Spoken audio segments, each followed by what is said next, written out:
Hi everybody, this is Lance from ThetaTraders.com. I'm going to do a little vlog post here. I just came back from a cruise, 7-day cruise out to Honduras, Cozumel, Cosamaya. A really good trip. I'll show a few pictures shortly.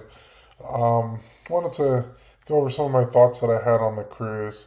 So I did read the book Trading in the Zone for almost the fifth time now, and I noticed that a lot of the trades that I do are very similar to it. I'll definitely recommend reading that Trading in the Zone book. We will be doing a book study at theatraders.com. We'll start it probably September 1st and have about a chapter a week going over what are the different ways that people will have trouble making trades, especially if something works out in a good way. They might continue and scale up, but then they might get hit in a pretty hard way in the next one. Sometimes the psychology of when you get into a trade, are you more worried about the losses than the gains? And I did take quite a bit of notes on this, so I'm just doing this off the cuff right now. But from the Trading in the Zone book and from the cruise, one of the main things that I do is I have a large percent of my account in buy and hold investing. Only up to about 10% of my account is in trading. And that's why I'm able to do the Trading in the Zone methodologies of not showing any emotional wins or losses. Because in the end, the trading account, while it might make more than my long term investing, it might not as well. Obviously, with stop losses and downturns, you could easily lose more than in a long term buy and hold account. But I'm perfectly fine with whatever happens with that 10%. And I think that that's what helps me get to being a better trader in the end is I'm able to follow my plan without any repercussions on if it works or doesn't work. I've been talking to quite a few members in the last few weeks where they were wondering, like, oh, what percent do you make? And how many are your stop losses and whatnot? Which are perfectly reasonable questions. However, it's not necessarily the right questions to ask when you're first starting out trading is how much can you make or how much can you lose. I think it's more important to be able to find a system that you're able to implement and then just implement it without worrying about how much did you lose, how much did you gain. One of the last things that Douglas says in his book is take at least 20 trades and do them assuming that they all lose out.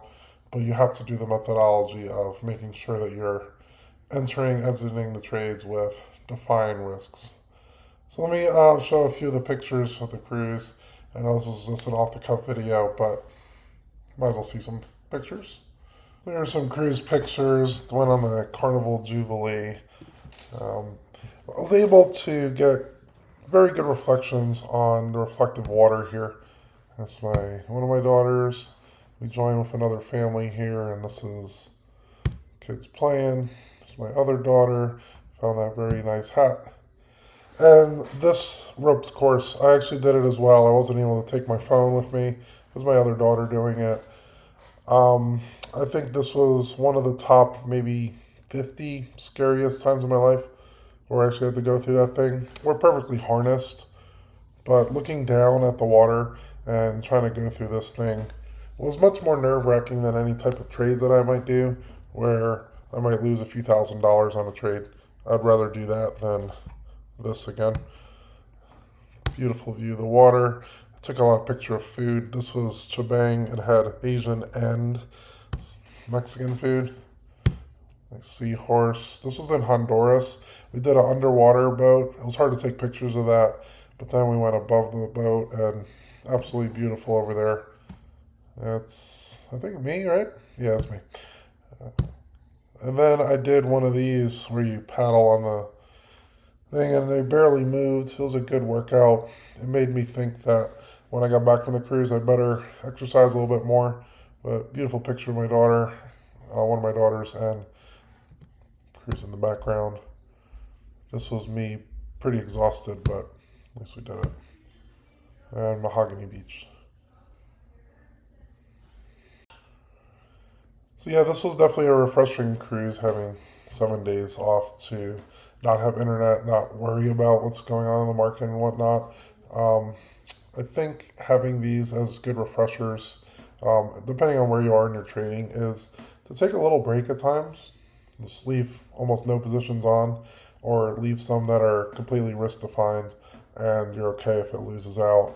And then just sit back, look at the water, reflect, and you might come back as a stronger trader. So we're going to be talking a little bit more about the psychology of trading in next few weeks, months, who knows how long. And look forward to seeing you guys. If you like and subscribe, you'll see more about our journey. If you ever taken a break from trading, vacation or otherwise, and you think it might have helped your trading, leave a comment down below. Curious to see what you guys say. Again, I'll see you guys on the next video.